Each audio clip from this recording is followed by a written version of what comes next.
So it might be a loaded question, but do you know what the main problems are facing the music industry today? Money. Or rather the lack of it. I think the main problems for artists in particular is having access to money. In the past, the record labels would, and the publishing companies to an extent, would advance money so you had something to live on, and hopefully in that time the record company would have ploughed enough money into tour support to break you as an artist and establish your career.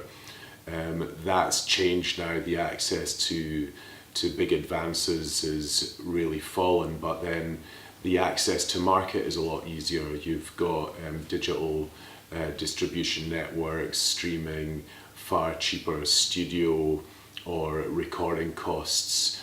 You can do a lot more yourself. So the one thing kind of balances out the other, but the lack of available funding in the short to medium term is probably the biggest problem.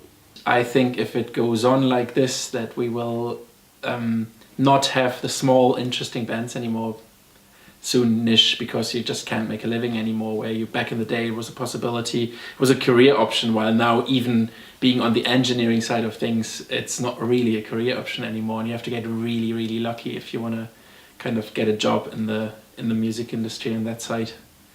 I think it's very early days for the streaming services overall, but I do think that further down the line, streaming services are going to be a large part of the solution in terms of the way that people consume music and also the way that artists and labels are paid. I think it's going to be the future because everybody's using it, but I don't think that it's a fair system as it is working out right now, because that's like one of the big problems currently is, in my opinion, that a band can't rely on like a stream of income anymore, which was kind of a thing in the past, I presume. But now with the rates that Spotify pay out, or like all these services pay out, it's just not like, you don't get any money anymore for playing. And as long as it's so cheap to sign up to these services, there won't be any. So people won't be able to, to kind of use that part of the story to kind of fund themselves anymore. I think that the issue with payment for artists is more to do with the deals that artists have done with the record labels, and not necessarily the deals that artists, or the way that the streaming services are remunerating artists. Generally that goes through a record label, and the label have cut a certain deal with the services and a different deal with the artists. The other problem is that the streaming services at present don't have enough paid subscribers to properly remunerate artists, and something that was launched this week that I think is a great step towards artists being paid more from streaming services is allowing artists to window albums. So basically meaning that they can only subscribers can only listen to a particular album or certain tracks from an album if they're fully paid subscribers. So people who are paid have a different level of access to the content than people who use the free version.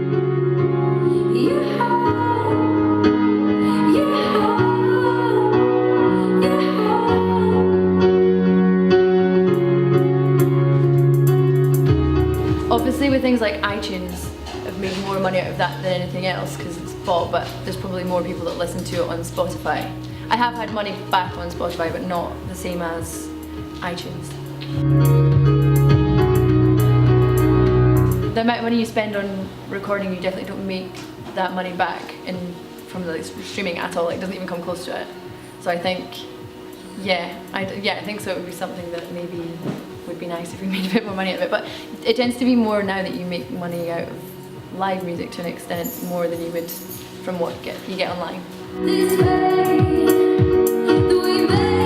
It's quite hard to cut through as an artist because there's so many people about, so it's quite hard to it's like a big sea of people who are releasing music, so you're trying to get exposure, so it's quite difficult to sort of cut through that when there's so much being released every single day. I think that's probably a problem I face. People tend to not really buy the tangible copy. They always seem to go for the streaming or the iTunes purchase, so yeah, I don't know, it's more, people generally don't want it. Generational evolution, a generation spin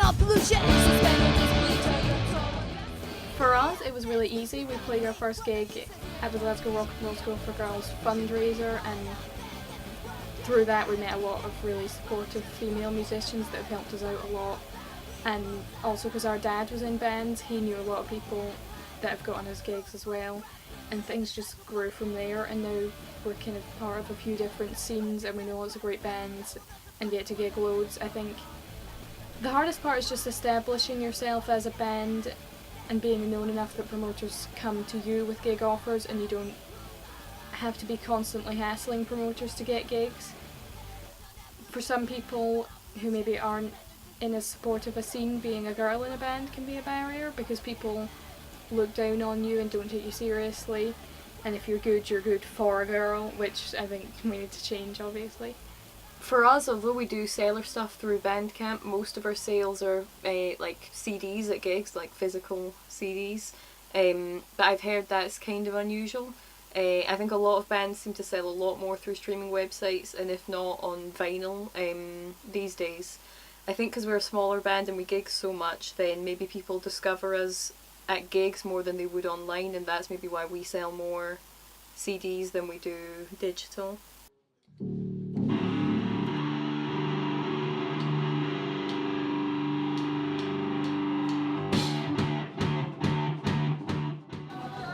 I think Dundee's scene's improving from what it has been in the last few years. It's been very quiet, shows, venues have been closing, but I think it's starting to pick up. It's more positive than it has been. We don't notice that many bands that actually do make it from Scotland. It's like Fright and Rabbit, Idlewild. It's only a handful of bands. And you can see like the smaller bands, and they're always playing the same sort of shows over and over again. They can never get, and they never seem to get picked up from anyone. I don't know how many shows they do, so it's kind of. I just feel there's not a lot of opportunity for kind of Scottish bands to make it, because you can see so many bands splitting up all the time. It's mostly original bands, like the cover bands, they get paid, so they always make money. But the original bands, it's basically no money in it. In for them for like support slots, and I get £50, which won't cover anything, to be honest. I don't never really make any money, because all my gigs are like for Sam H, so all the money goes to charity really, which doesn't go to bands with door splits and stuff. So I can't really feel distrust. Maybe with like bigger venues, maybe people feel a bit distrust with them, like pay-to-play shows and stuff like that.